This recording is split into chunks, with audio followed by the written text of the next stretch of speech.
Hello बच्चों, कैसे हो? बढ़िया। पढ़ाई कैसा चल रहा है? ठीक है। तो हमारा बैच का जो नाम है वो बताओ क्या है? हाँ, ठीक बोले हो। रोज तुमको यही रटवाना है, रोज तुमको यही बोलेंगे कि हमारे बैच का नाम क्या है, और रोज तुमको बताना पड़ेगा। क्या नाम है? हम ही जीतेंगे। कल जो हमने आप लोगों को पढ़ाया था उसमें बताया था कि ये यूक्लिड विभाजन प्रमेयिका और यूक्लिड विभाजन एल्गोरिथम क्या है ना? आज हम प्रश्नावली जो 1.1 है उसमें से सवाल हल करेंगे। अब देखो, इसी पर आधारित हमारी सारी जो प्रश्न हैं उन प्रश्नों का हल होगा। प्रमेयिका में हम लोग a = bq + r का इस्तेमाल करेंगे और देखेंगे कि ये b से r का मान क्या होता है और कितना तक रखना चाहिए प्रश्न के अनुसार। ठीक है, तो हम इस पर थोड़ा सा बात कर लें। अब जैसे यहाँ दिया हुआ है कि दो धनात्मक पूर्णांक c और d का HCF ज्ञात करने के चरण कैसे ज्ञात करेंगे। अब देखो, यहाँ पर हमको कोई संख्या नहीं दिया गया है, ये संख्या हम दो धनात्मक पूर्णांक मान लेते हैं कि c और d है। तो जहां HCF c और d है तो ये क्या होगा? HCF dr, जहां पे c बड़ा होगा d से। जिधर मुंह खुला रहेगा वो बड़ा होगा, इतना बस दिमाग में रखो। अब बताते हैं तुमको, इधर रहेगा तो ये बड़ा रहेगा, और फिर ये ऐसे अगर खुला है तो ये वाला बड़ा है, यानी कि C बड़ा है D से। अब चलो एक उदाहरण हम लेंगे प्रश्न से, है ना, जिसमें है क्या चीज कि ये HCF, तो अगर अब इसमें क्या है कि यदि r not equal to 0 तो d और r के लिए यूक्लिड विभाजन एल्गोरिथम का प्रयोग करेंगे। समझ में आ गई ना? यूक्लिड विभाजन एल्गोरिथम का प्रयोग करेंगे, है ना। और ये जो हमारी प्रमेयिका है इसी पर आधारित है।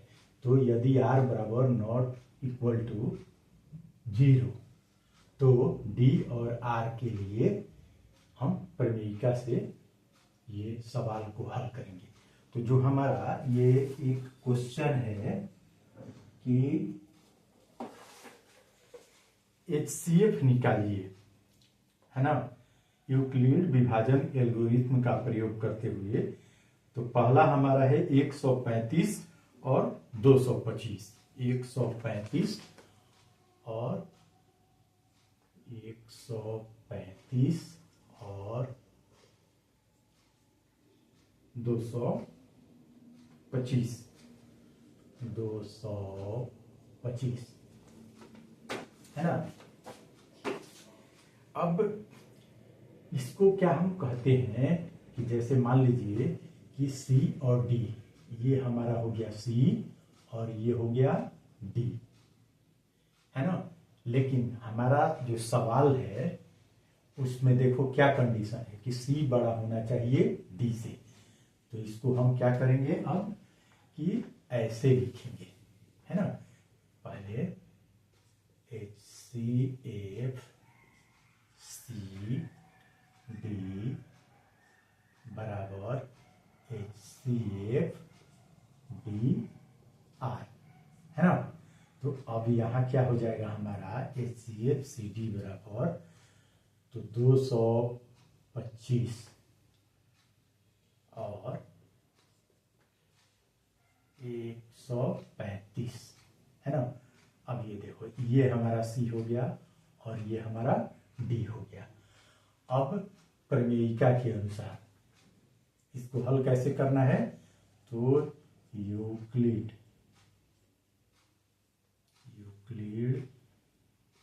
विभाजन प्रमेयिका से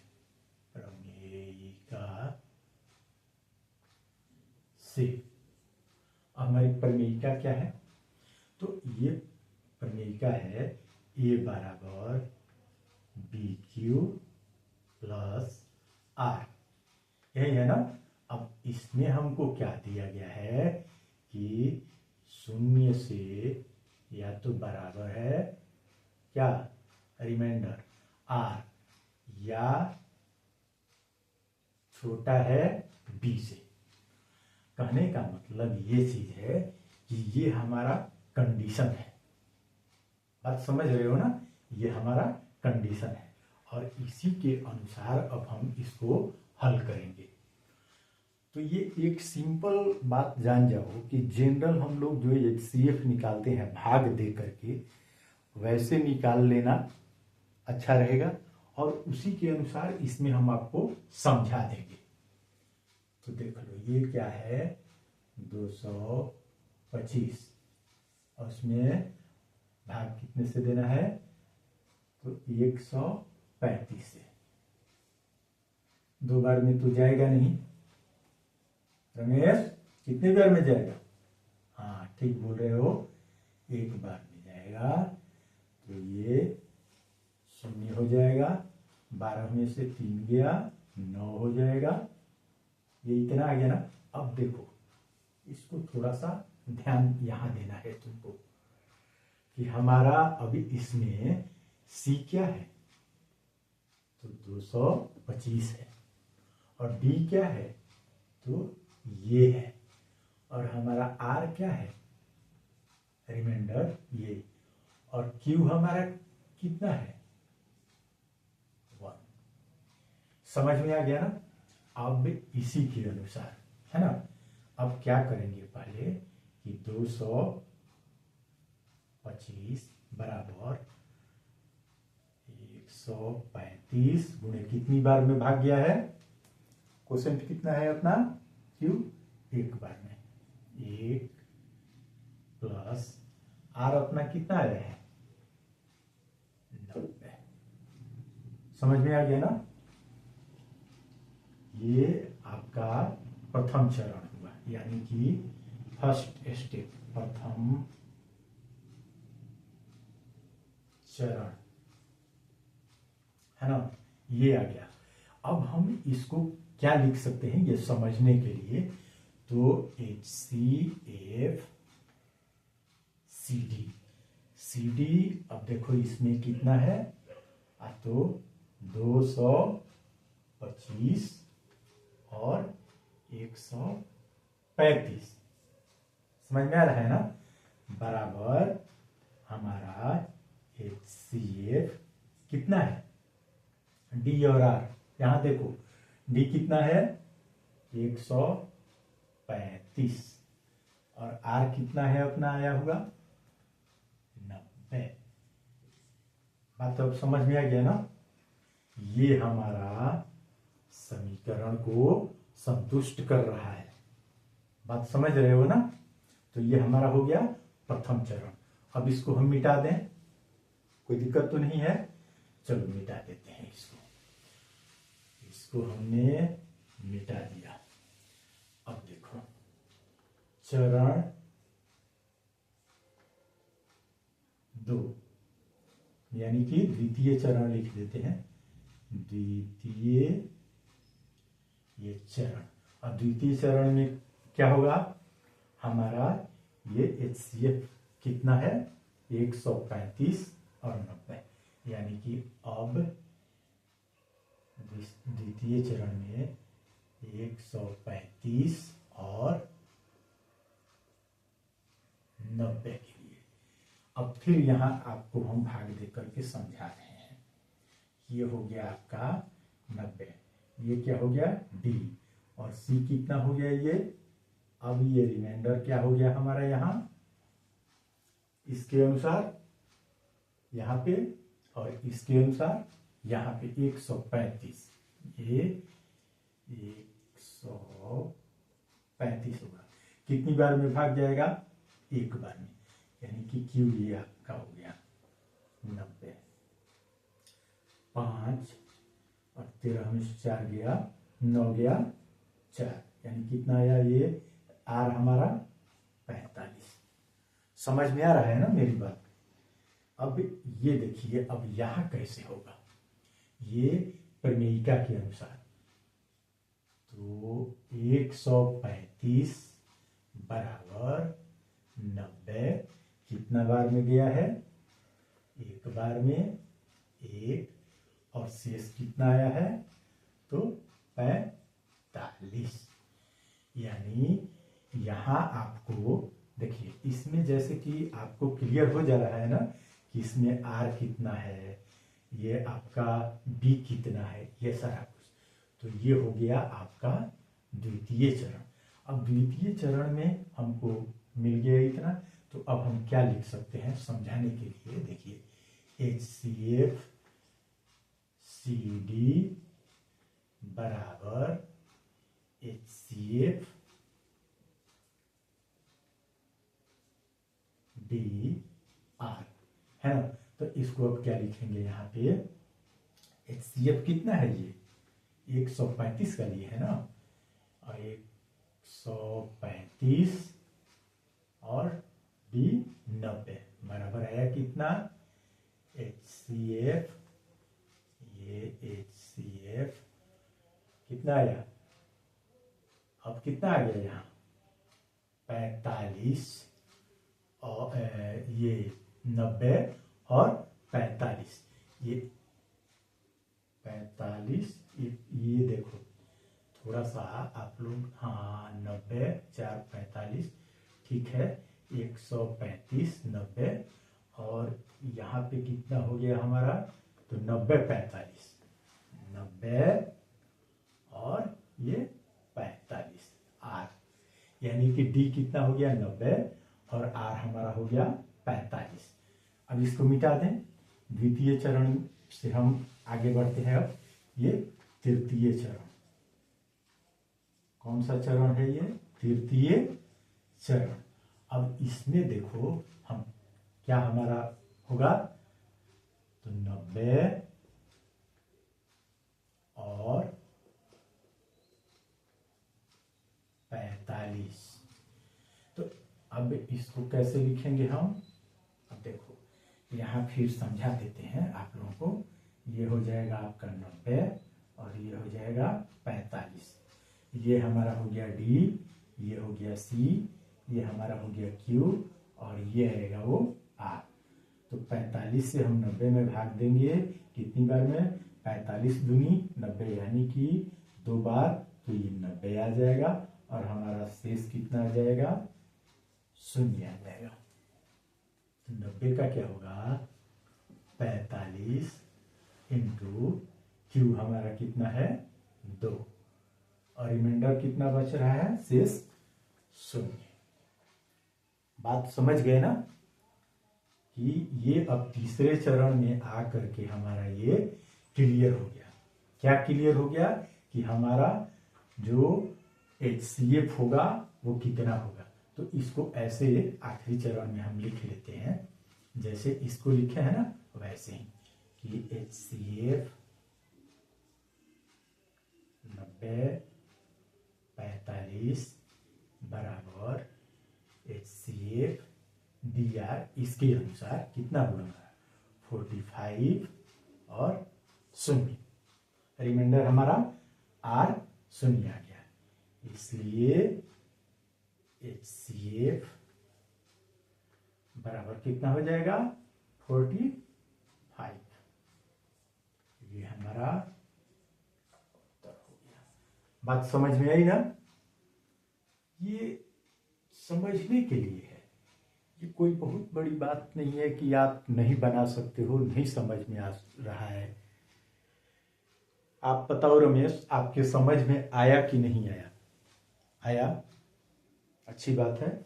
इसी तरह से देखिए, इसमें हमारे पास ये 1.1 में सवाल है। अब इसको मिटा देना, अब कोई इसका उतना जरूरत नहीं है, और हम आपको इसी में 1.1 का और जो सवाल है वो हल कराते हैं। दूसरा, इसी पर आधारित सवाल है। देखिए, पहला हमने हल कर लिया, अब दूसरा है। दूसरा क्या है? 196 और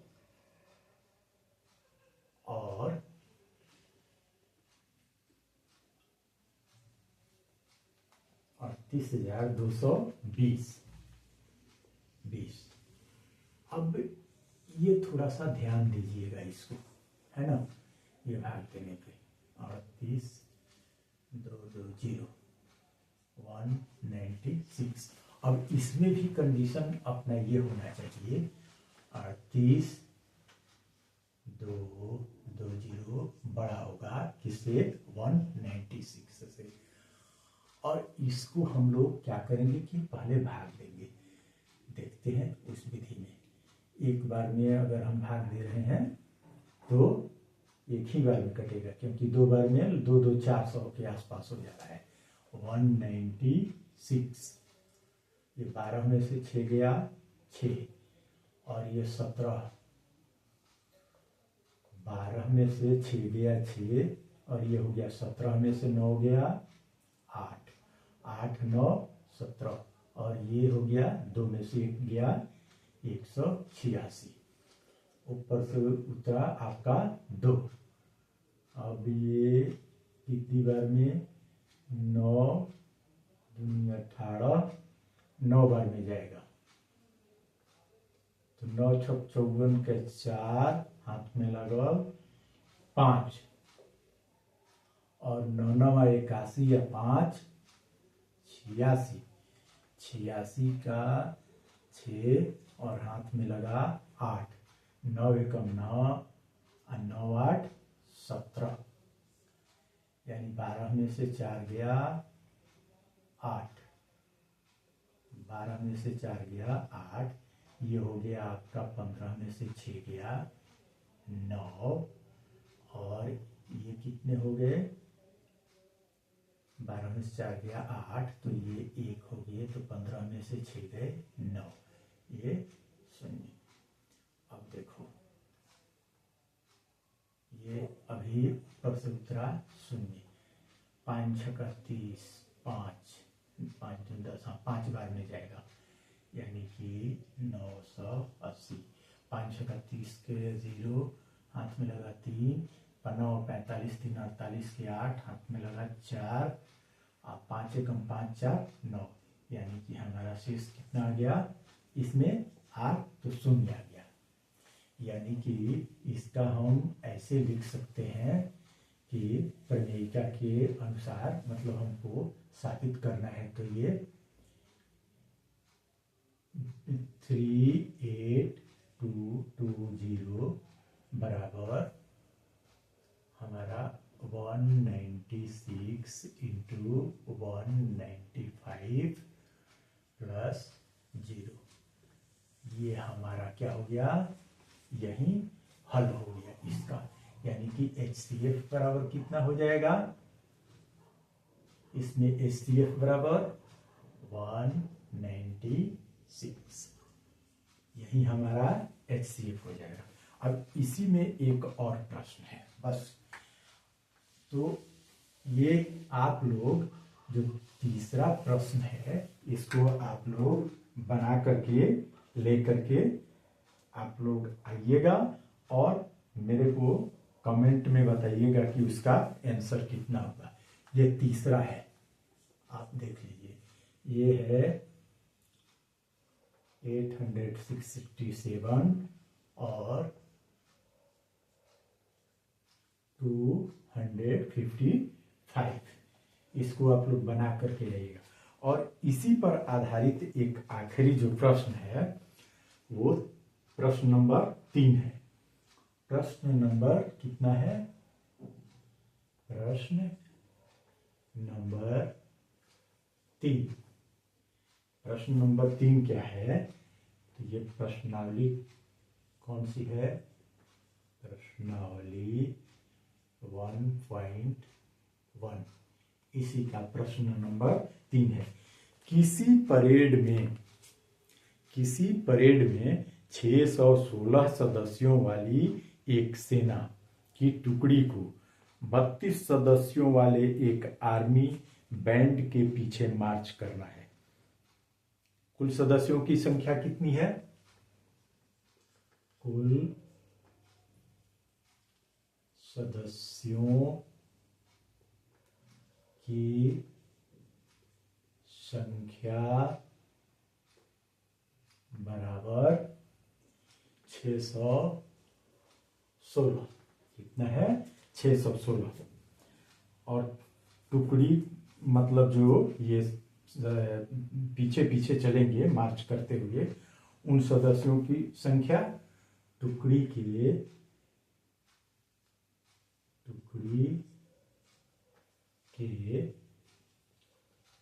सदस्यों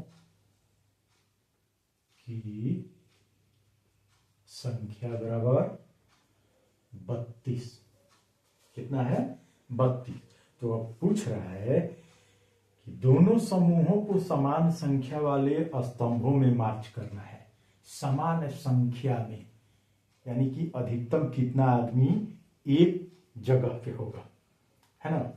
तो बोल रहा है कि उन स्तंभों की अधिकतम संख्या क्या होगी, है ना?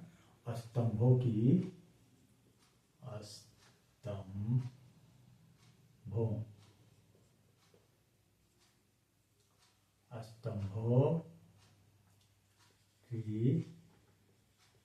संख्या बराबर पूछ रहा है कि कितना होगा। बात को समझ गए ना? अब जैसे मान लो कि हम इसका HCF निकाल रहे थे, उसी तरह से इसका भी निकालेंगे, है ना? तो इसमें हमारा जो प्रश्नानुसार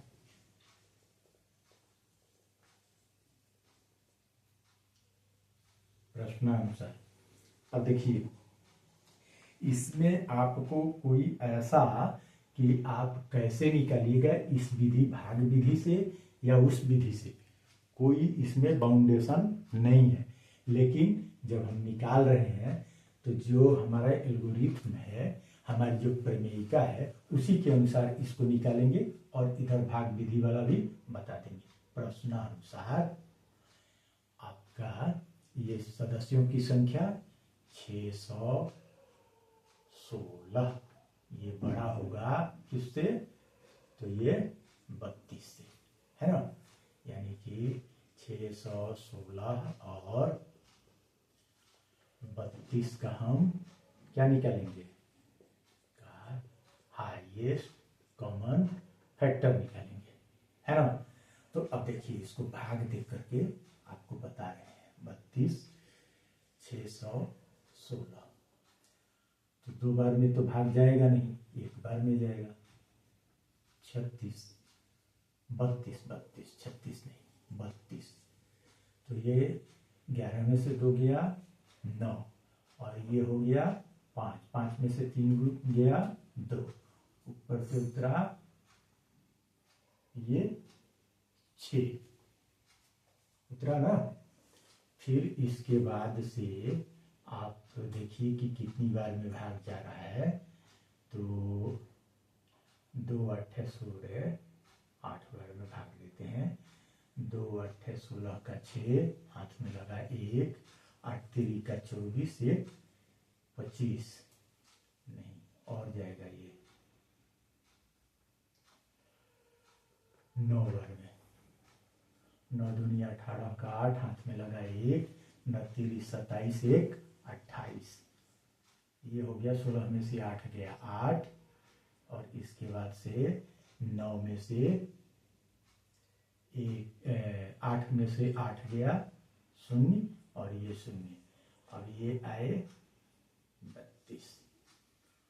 यानी कि अब यहाँ जो है सो शेष हमारा आया तो 8 चौका 32, यानी कि 616 और 32, 8 चौका 32, ये हमारा क्या हो गया सेकेंड टर्म में।